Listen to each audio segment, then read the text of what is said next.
Bonjour à toutes et à tous, chers téléspectateurs de Béni TV de Blessings Channel. Que Dieu vous bénisse, que sa grâce et sa paix abondent puissamment dans vos vies. Bienvenue au grand rendez-vous de Béni TV, une émission consacrée aux grands leaders pour parler de leur vie, leur vision, bref, tout ce que le Seigneur fait avec eux. Aujourd'hui, nous avons beaucoup de plaisir à recevoir l'un des pères de cette nation, à savoir le prophète de l'Éternel Antoine Agnuy Taï, le président fondateur du camp de prière Jésus, le chemin, la vérité. Alors bonjour papa. Bonjour à Romaric, bonjour à Béni TV et bonjour à toute la Côte d'Ivoire. Merci. Alors, chers téléspectateurs, je ne serai pas seul à présenter cette émission. Je suis avec une consoeur, Anicette Conan de Béni TV, une journaliste. Bonjour Anicette. Shalom Romaric. Tu vas bien? Ça va très bien, merci. Dieu te bénisse. Shalom, fidèles téléspectateurs. Shalom à vous, prophètes de l'Éternel. Alors, papa, je pense qu'on va partir tout de suite avec la première question. Hier, vous étiez directeur de banque. À 25 ans, c'était à 25 ans, je tiens à le préciser, vous aviez géré des milliards de francs CFA, vous étiez conseiller de plusieurs grands hommes d'affaires. Aujourd'hui, vous êtes prophète de l'Éternel. Alors, on a envie de savoir comment s'est fait la transition. Comment est-ce que concrètement vous avez rencontré le Seigneur pour d'hier directeur de banque, aujourd'hui vous êtes devenu un homme de Dieu, un serviteur de Dieu? Alors, je voudrais de prime abord bénir Dieu pour l'opportunité que vous nous donnez encore une fois de parler, non pas de notre personne, mais de notre appel, de comment cela est arrivé. D'accord. J'ai eu la chance de travailler très tôt. Très tôt, d'ailleurs dans deux banques, une grande première, puis une seconde, où à 23 ans, j'ai été chef du service portefeuille, à 25 ans, directeur d'agence. Et lorsque j'ai été muté pour la deuxième agence, c'est là que je vais recevoir mon appel. Je vais recevoir mon appel sans savoir que c'était un appel à servir Dieu comme aujourd'hui. D'accord. Alors comment cela va se passer?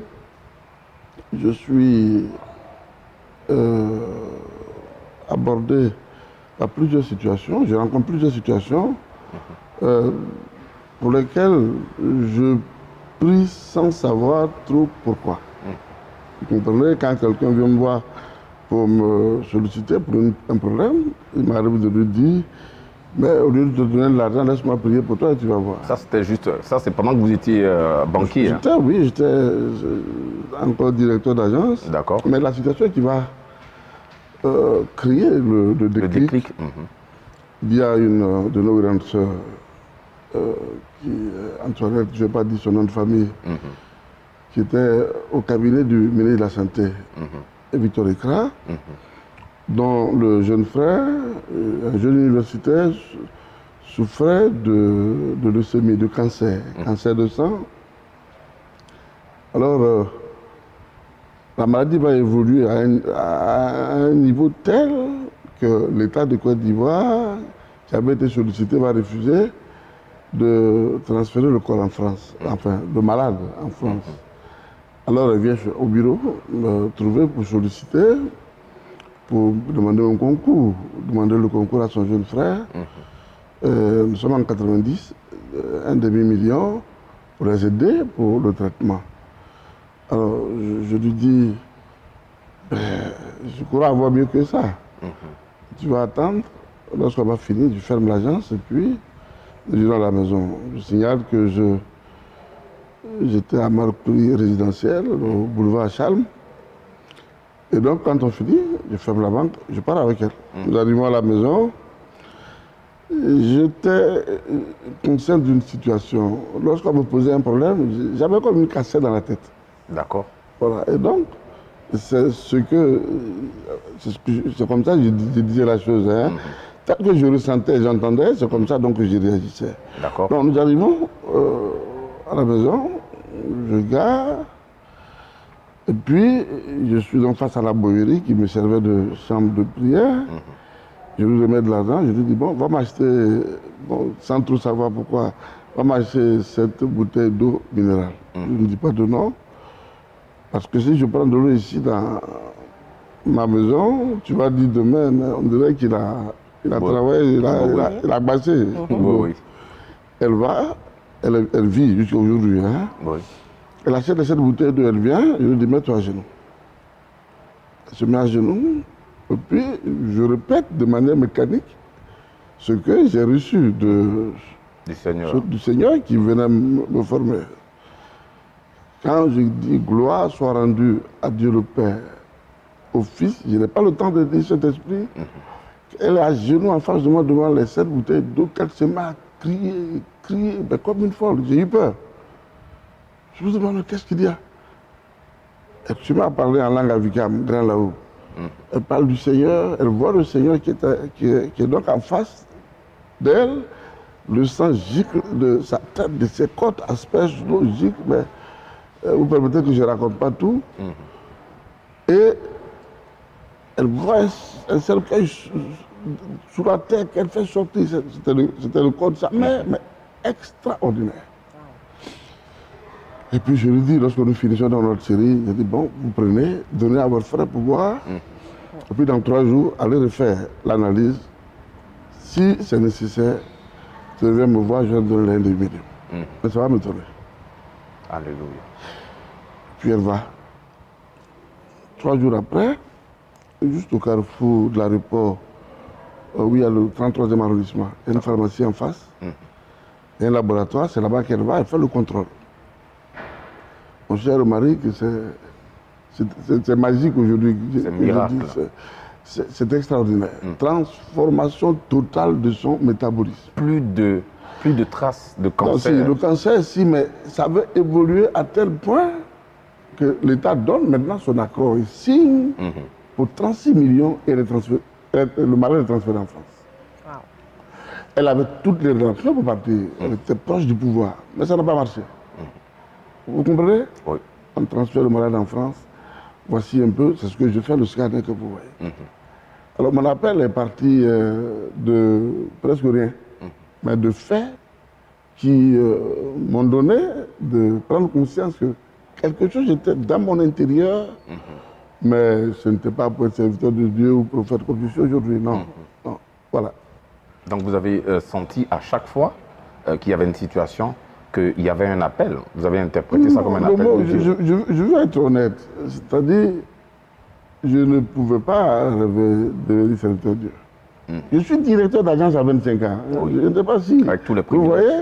Et puis être pasteur, alléluia, tout ça, non, c'est pas... non, non. Je suis honnête. Voilà comment c'est parti. Amen. Voilà. Alors, prophète, sur le champ, vous n'avez pas accepté cet appel? Pas que je n'ai pas accepté, mais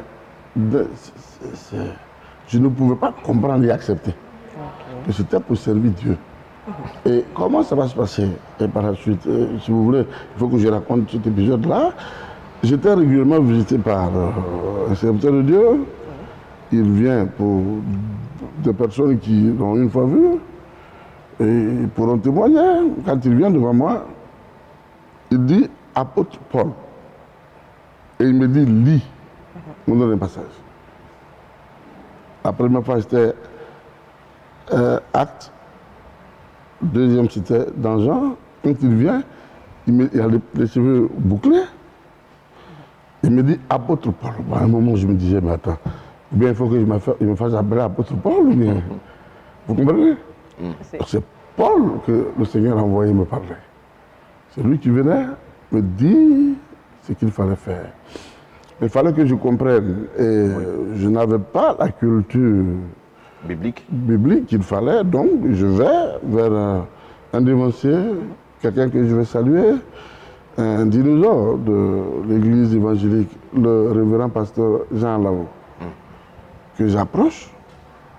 J'ai quitté la banque. Là, je commence à chercher vers qui aller pour apprendre. Donc, j'ai un cahier de volumineux que je pourrais vous présenter. Je vais donc chez ce père. Je lui dis, ben voilà, je suis visité par quelqu'un, quand il vient, il dit, apôtre Paul, voici. Et il m'a sorti quelque chose qui a réveillé un peu ma conscience. Il m'a dit, ton appel est similaire à celui de Paul. Alors,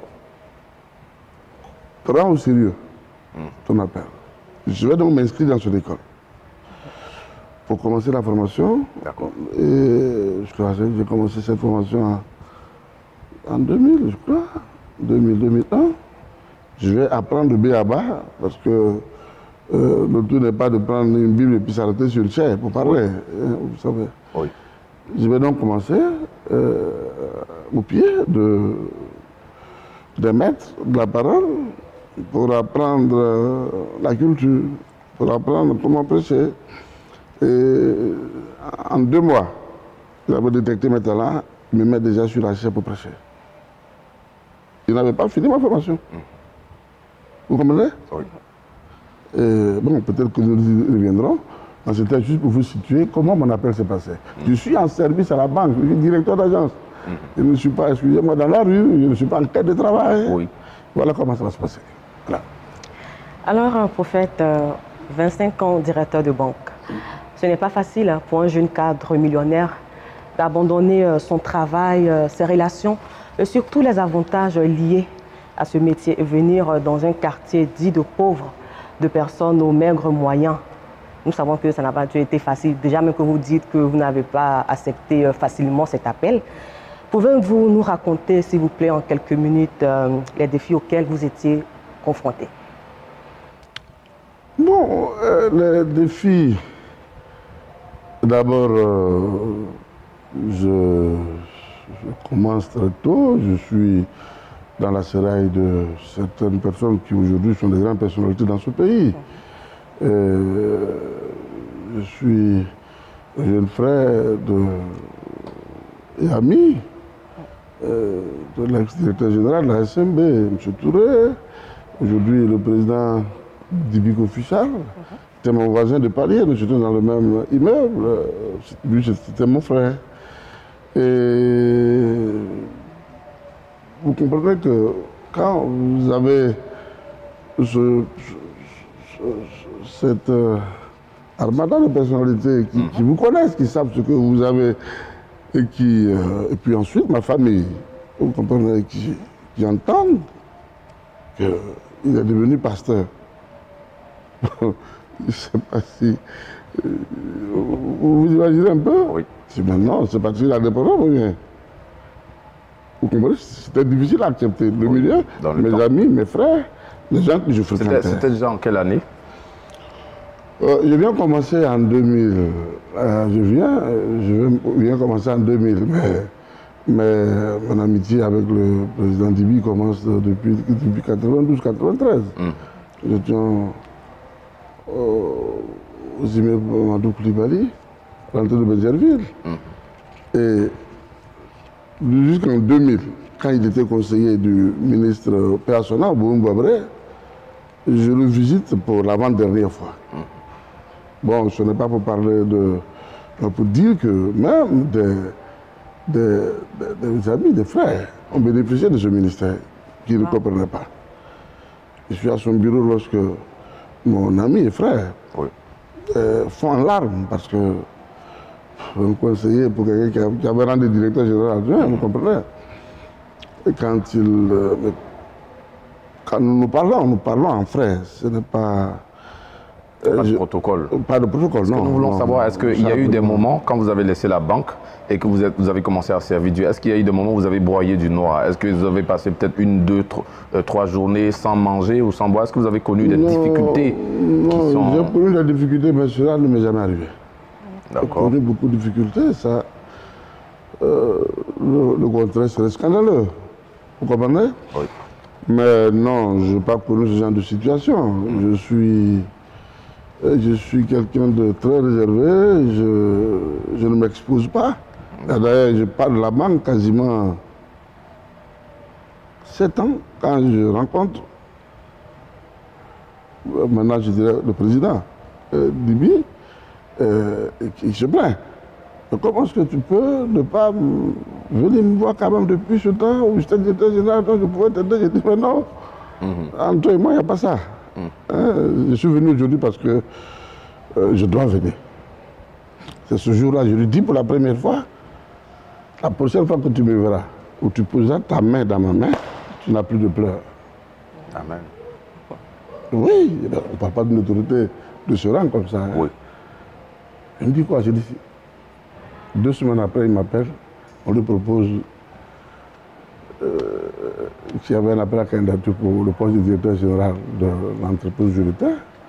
Je lui dis, c'est toi le DG. Un mois après, il est directeur général. Quand il me reçoit à son bureau de directeur général, il me dit, merci au Seigneur, quand même. Il ne va pas à l'église, certainement, mais il sait que c'est Dieu qui a fait. Sa gratitude. Et quand il me dit, ah, Tony, enfin, excusez-moi, c'est comme ça qu'il m'appelle, ce que tu as dit est arrivé, voilà, je lui dis, la prochaine fois que tu me verras, je serai au-dessus de ce poste. Amen. 2 ans après, il devient ministre. Vous comprenez, non? Donc, même ceux qui, au départ, ne croyaient pas à mon ministère, ont bénéficié de la grâce du Seigneur. Oui. Mais ce qui est étonnant, c'est que je ne suis plus jamais reparti vers lui. Voilà. Alors, prophète, concernant toujours les difficultés, Oui. le rejet de la famille, directeur de banque, il était notre fierté et du coup, il devient homme de Dieu. Quelle était la réaction exacte de la famille? Pour parler du rejet de la famille, c'est difficile pour une famille de comprendre qu'un jeune frère, quand même, diplômé déjà de métier, 25 ans, directeur d'agence de banque, veuille abandonner. Vous venez écarter, regardez, là vous avez de la lumière, il n'y avait pas cela en 2001 quand je venais. Non. Donc, mes parents, les gens pensaient que j'avais perdu un boulot. Oui, ça ressemble vraiment à de la folie. Mes amis, même, dont mon jeune frère, un de mes protégés à la banque, Aka, qui était directeur général adjoint, dans une banque, est venu ici, il a reçu sur cette chaire. Il me dit, mais il ne comprend pas. Il a trouvé un poste de directeur d'agence à Boaké. Je dis non. Je suis appelé pour servir le Seigneur. Il allait trouver mon aîné qu'il connaît bien. Il dit, mais, vraiment, grand frère, si j'allais voir mon grand frère là, mais vraiment, je ne sais pas si je ne vois pas. Un poste prêt pour lui, j'ai besoin de juste ces papiers, qu'il n'ait pas dit non. Ben, j'étais convaincu que j'avais quelque chose à faire pour le Seigneur. Amen. Et ce que le peu que j'avais lu dans la Bible, dont la vie de Paul, qui heureusement venait m'interpeller, me donnait de croire sans avoir vu que bon, quelque chose allait se passer. Amen. Voilà. Alors, c'est vraiment un bonheur d'écouter votre histoire, mais j'ai envie de vous poser cette autre question. Aujourd'hui, vous êtes l'un des pères de ce pays, grand prophète de l'Éternel, ministre de guérison, de délivrance, de miracles de tout type. Le Seigneur vous utilise en tout cas pour faire des choses extraordinaires. Par exemple, nous avons assisté à l'un de vos cultes dans lesquels vous demandez souvent aux gens de fermer leurs yeux et les images qu'ils voient. Et à partir de la description des images qu'ils voient, vous leur donnez des prophéties et à partir de là, la guérison ou les miracles s'opèrent. J'ai envie de vous demander quel est le secret ou quels sont les secrets de la réussite de votre ministère depuis que vous avez commencé à servir le Seigneur jusqu'à aujourd'hui. Alors, ça fait maintenant 19 ou 20 ans 18 ans. 18 ans, d'accord. Que nous fêterons après-demain. D'accord, d'accord. Alors, vous savez, et cela c'est à l'endroit de tous les jeunes serviteurs de Dieu. D'accord. L'on ne cherche pas à faire, à agir comme Dieu demande. Et c'est pour cela que beaucoup ne voient pas le Seigneur agir. Okay. Vous vous souvenez, en 90, je suis directeur d'agence à la banque. Quand je prie pour ce jeune homme, que je fais de leucémie, je suis arrêté, comme tu dis à sa grande soeur, là, mets-toi à genoux et ferme les yeux. Ça m'a été, je dirais, inspiré par le Seigneur. Demande de fermer les yeux et prie. Vous avez vu ce qui s'est passé? Donc je viens, je commence à servir le Seigneur, je ne vais pas me permettre de faire comme tous les autres. J'ai une carte avec des recommandations bien claires. Je peux m'arrêter devant 10 000 personnes. J'agis et on croit que c'est un jeu. Parce que c'est le Seigneur que j'écoute. Oui. Et je ne fais que faire sa volonté. Vous comprenez? Je n'ai pas de secret. J'écoute, j'obéis. Ne soyez pas choqués par l'expression. Un peu bêtement, comme un enfant. Vous comprenez? Oui. Je sais une chose. C'est que jamais, quand vous lisez les écrits, jamais deux prophètes n'ont exercé de la même façon. Malheureusement, ce que je ne veux pas critiquer, mais la question impose un éclaircissement pour que les jeunes gens voient. Vous pourrez appeler à exercer le ministère, il y a une particularité. Vous savez, tout être humain à quelque chose qui lui est unique. Unique. Et c'est cela que j'essaie de faire comprendre aux jeunes gens. J'ai été appelé, j'ai eu un livre avec mes recommandations. D'accord. On m'a demandé de venir à Gonzagueville. Vous voyez, l'homme par qui j'ai eu ce 3 lots de 2000 m² m'a proposé un terrain à Angré. Oui. Qu'il avait déjà acheté, il n'avait plus besoin de cacher de l'argent pour ici. Mais je lui ai dit non. Ça, c'est rare, ça. Il y a M. Aka, sa famille est là. Et de voir un prophète, un homme de Dieu refuser d'aller. Un terrain en grès, vous comprenez? Je lui ai dit non, mais moi, mon champ est à Gonzagueville. Alors, tu pourras me donner ce terrain après si tu veux que j'ai une résidence là-bas. Mais mon champ, c'est à Gonzagueville. D'accord. Donc, mon secret, c'est cela. Je n'obéis qu'à ce que je reçois du Seigneur, qu'à ce qu'il me demande de faire. Donc, à partir de ce moment-là, il est dans ce que je fais. Les résultats, bon, je ne sais pas disponibles, sont immédiats. Alors, papa, nous allons parler maintenant de l'organisation. Chers téléspectateurs, si vous nous suivez, sachez que vous regardez les grands rendez-vous de Béni TV avec le président fondateur du camp de prière Jésus, le chemin, la vérité. Parlons d'organisation. Quelqu'un a dit méthode et organisation favorisent l'efficacité et aident à atteindre les objectifs. J'ai envie de vous demander comment est-ce que vous fonctionnez, comment est-ce que l'Église est organisée? Alors, pour emboîter le pas à celui que vous venez de citer, ici, nous avons une chose, nous obéissons à la règle. Vous comprenez? Nous savons que le Seigneur Jésus-Christ est le chef de l'Église et nous venons après. Mais au plan humain, je suis le président fondateur.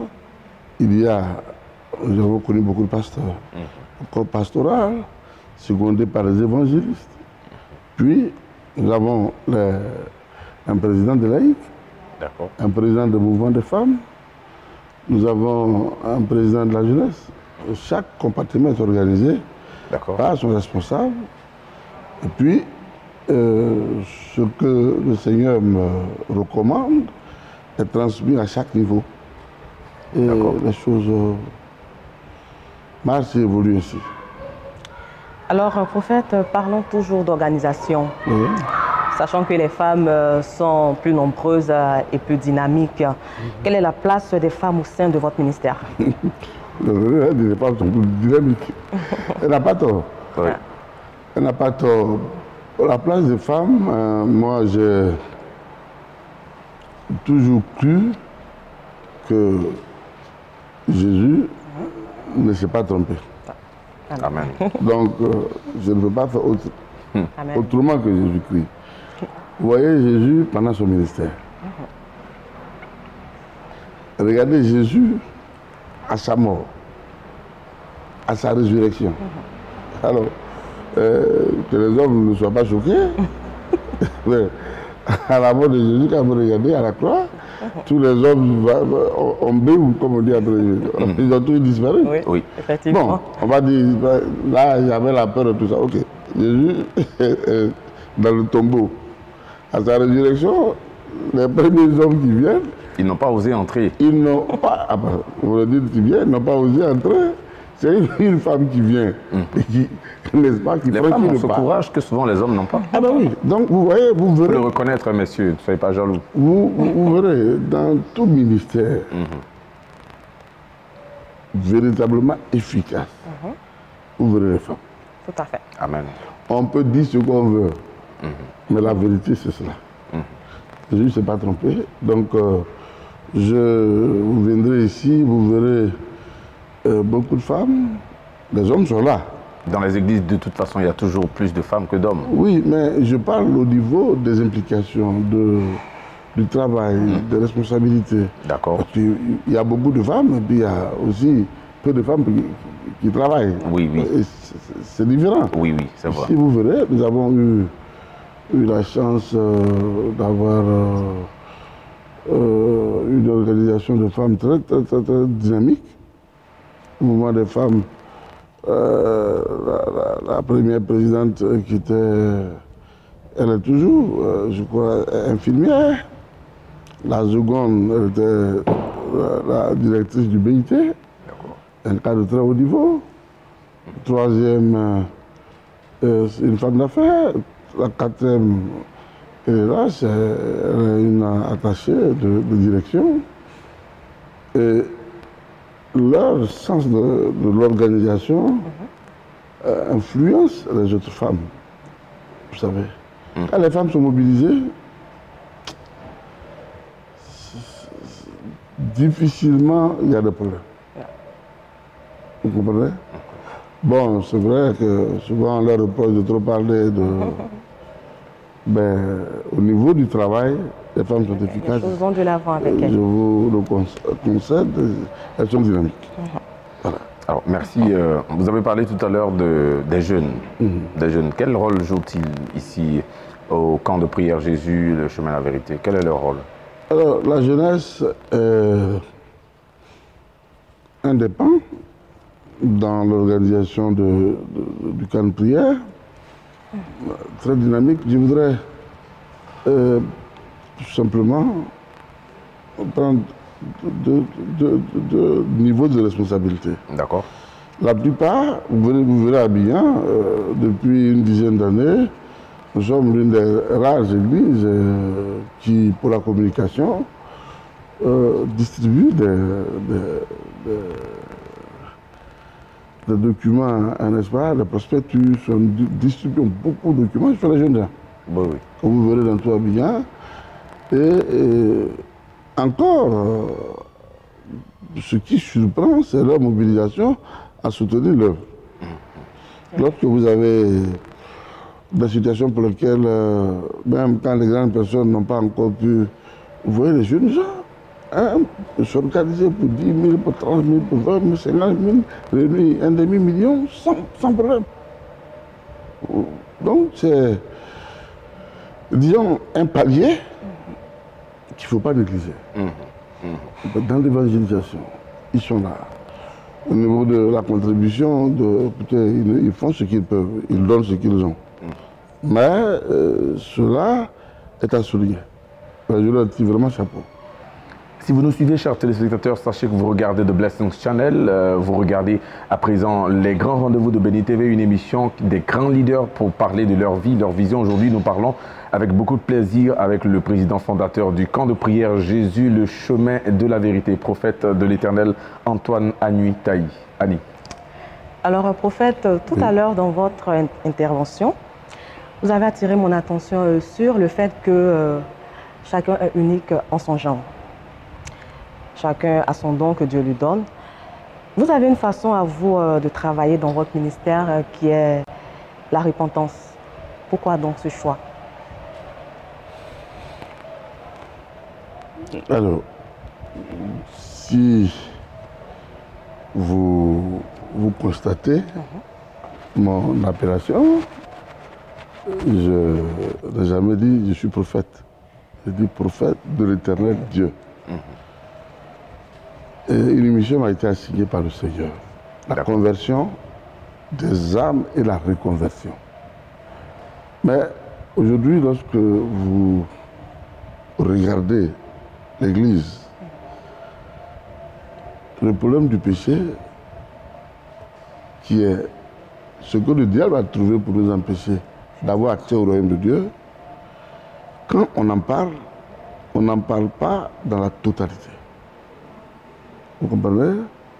Nous avons eu la chance et une grâce de Dieu de recevoir une injection du Seigneur qui nous a fait la grâce d'être une des portes par lesquelles on doit rentrer dans le royaume de Dieu. Donc, je le dis, la repentance est, à mes yeux, la seule porte par laquelle l'on peut rentrer dans le royaume de Dieu. L'on peut donc être sauvé. Il n'y en a pas d'autre. Et Dieu nous a fait la grâce de pouvoir révéler aux hommes les situations que nous connaissons physiques, mais aussi spirituelles. Dieu nous a fait la grâce et nous a équipés pour révéler ce que les yeux humains ne peuvent voir. Et donc, nous mettons cela à profit.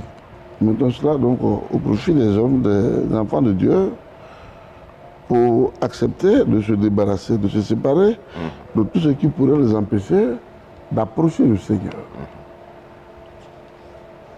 Et cela ne se fait que par la repentance. Ça secoue, ça fait peur. Mais lorsque quelqu'un réussit à faire une repentance convenable, sa vie surprend. Sa vie surprend. Donc les bonnes repentances précèdent les vies de surprise, les grandes vies. Ah oui. Selon le standard du Seigneur, bien sûr. Si vous faites une repentance comme il se doit, tout ce qui vous sépare du Seigneur disparaît. Alors vous avez libre accès au Seigneur. Manifester le royaume. Alors tout à l'heure vous avez parlé de la place de la jeunesse, j'ai envie de revenir. Est-ce qu'il y a une place pour la formation des jeunes serviteurs, des jeunes prophètes ou des jeunes pasteurs auprès de vous? Je veux dire, est-ce que votre ministère se consacre aussi? Parce que nous savons que un père a forcément beaucoup d'expérience et beaucoup de choses qu'il sait. Est-ce qu'au sein du camp de prière, vous avez une plateforme pour la formation des jeunes serviteurs de Dieu? Excellente question. Mais comme je l'ai dit tout à l'heure, il faut que la personne à qui vous allez transmettre soit disposée à écouter et accepter. D'accord. C'est le seul obstacle.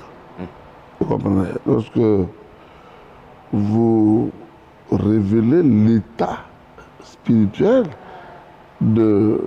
surtout un serviteur de Dieu, mais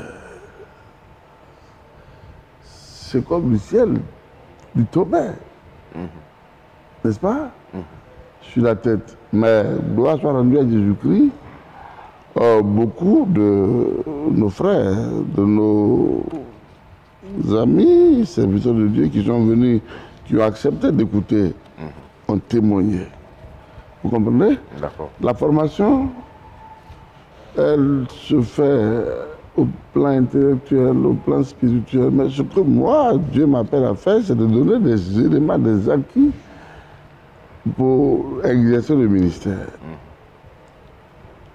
Premier problème, il faut que l'on sache se séparer de ce qui le sépare de Dieu, du Seigneur Jésus. D'accord. Et c'est ce que beaucoup de serviteurs n'acceptent pas.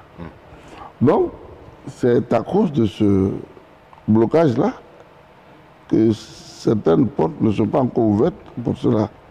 Vous comprenez? Je vous donnerai des exemples. Un de nos devanciers dans le ministère qui vient ici poussé par son épouse pour un problème que je ne citerai pas. Et le Seigneur révèle, donc, de dire à ce devancier ce qu'il fait. Ce qui fait obstacle. Voilà, qu'il devra abandonner. Dieu révèle à cet ancien, à ce devancier, que son âme était dans des pratiques qui ne lui permettaient pas de faire ce qu'il veut.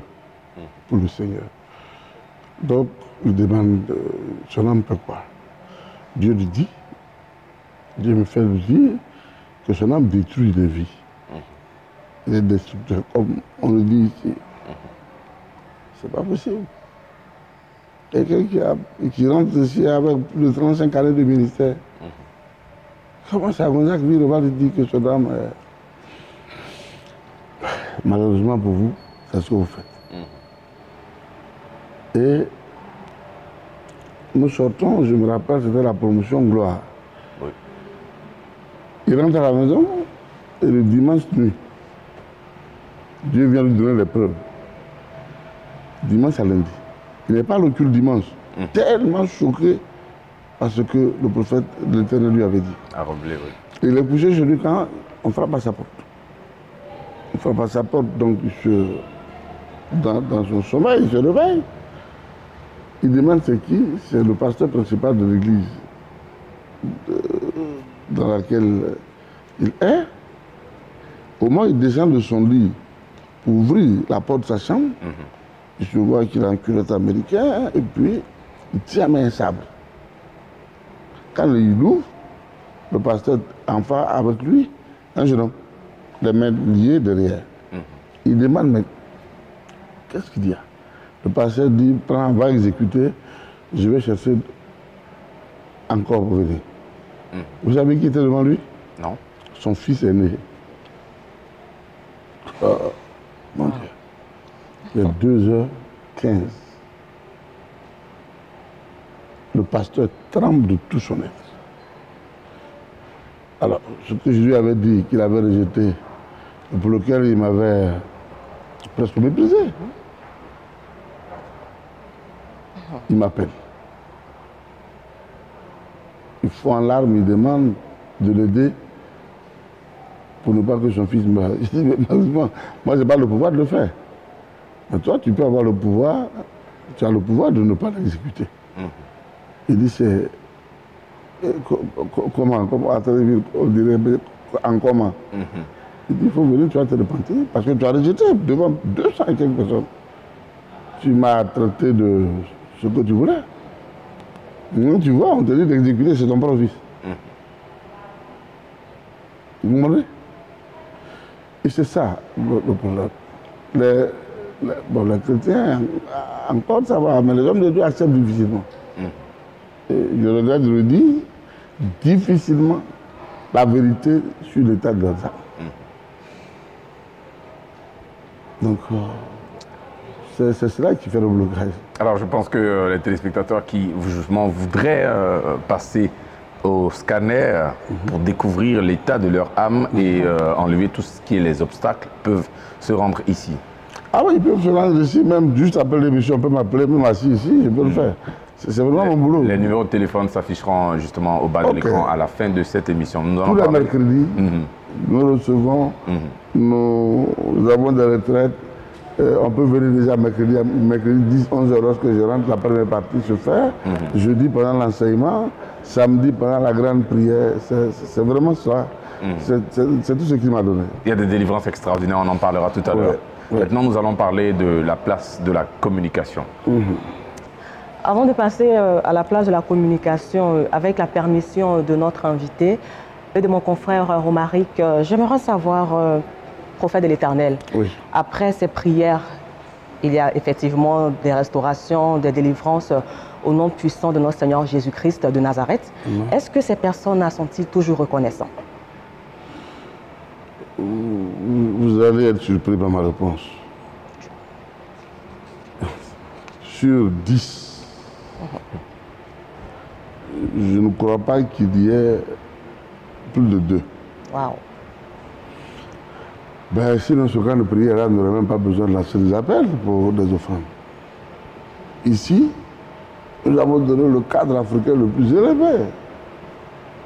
En chômage, aujourd'hui, il occupe, à 34 ans, il passe avec un salaire de plus d'une dizaine de millions de francs.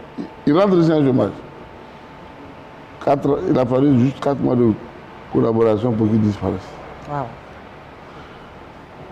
Du plus bas au plus grand niveau, ben, c'est cela aussi la vie avec Christ. Et je ne me plains pas. Non, non. Quand vous voyez devant le Seigneur, je suis 10 qui guérissent de la lèpre, un seul qui revient pour rendre gloire au Seigneur.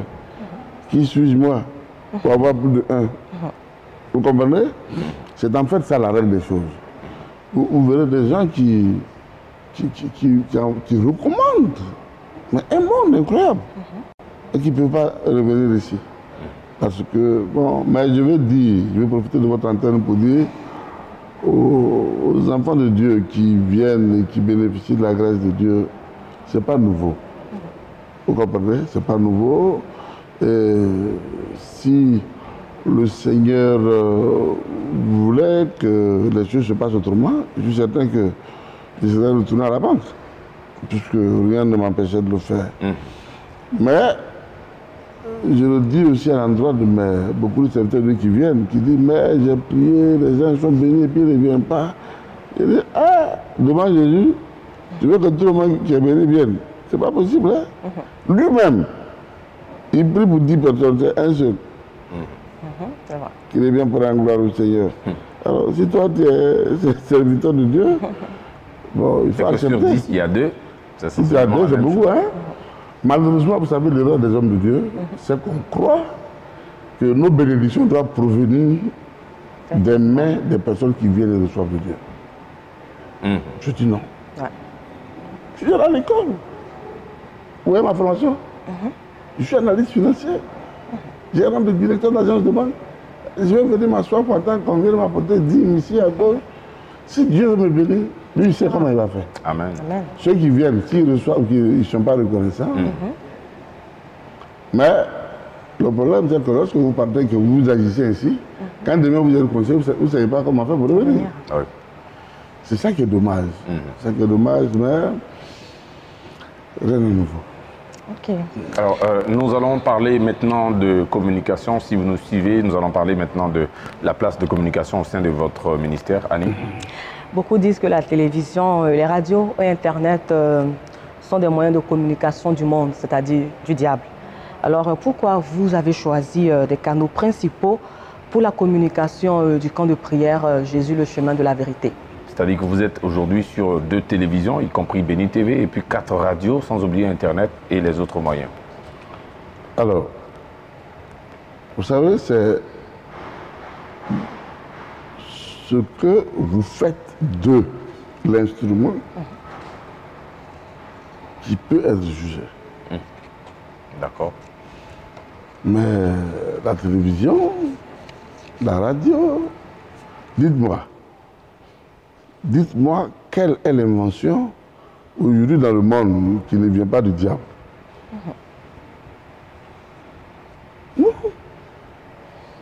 Dites-moi. Que je sois. Mais tout sur cette terre.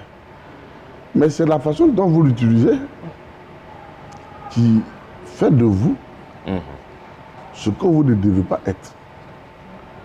J'ai besoin de la télévision pour communiquer. Aujourd'hui, je n'ai jamais fait de voyage au niveau du ministère, hors de la Côte d'Ivoire.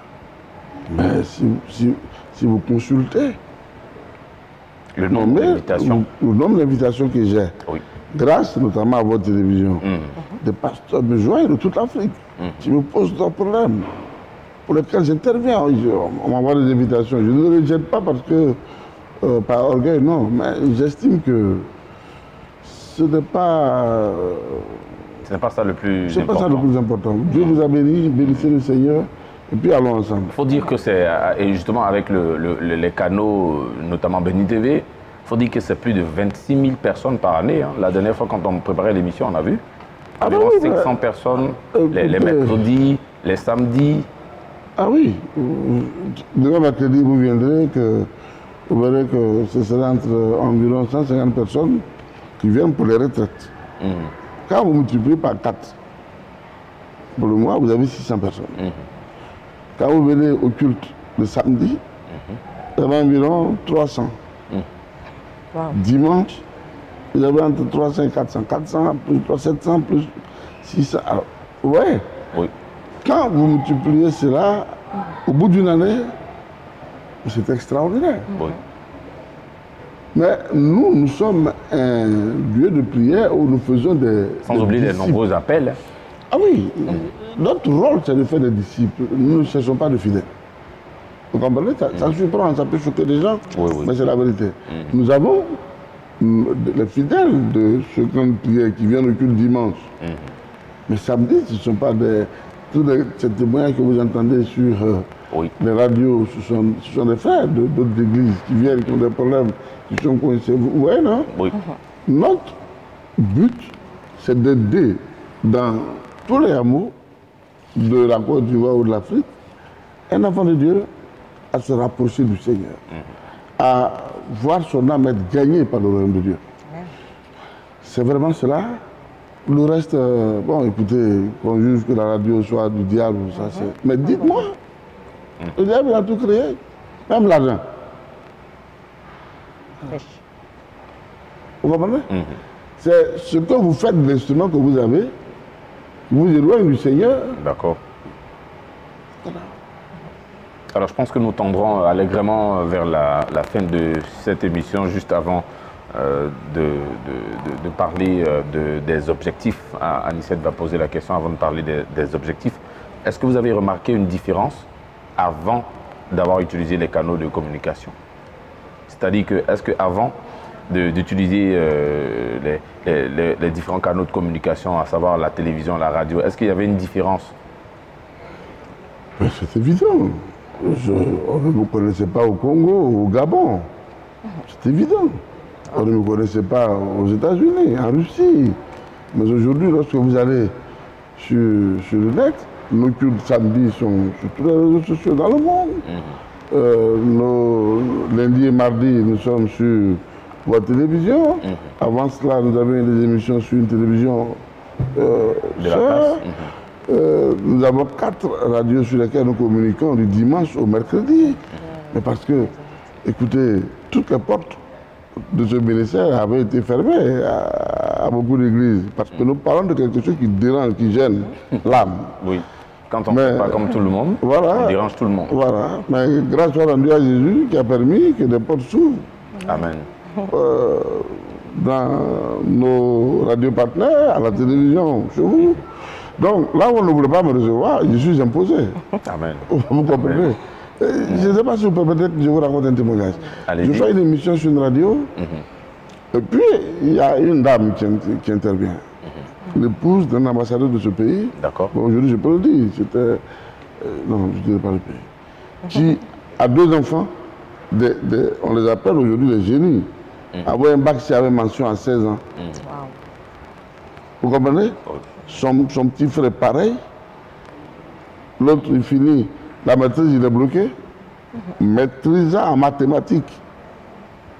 Le jeune homme obtient un bac C, mais quand la dame nous suit sur la radio, elle appelle, elle ne se présente pas. D'accord. Donc, bon, je n'étais rien. Mais après, le monsieur m'appelle. Pourquoi? Parce que je lui ai dit, ces blocages vont s'arrêter aujourd'hui, madame. Fermez vos yeux et vous allez voir. Bon, elle ne sait pas ce que c'est que le scanner.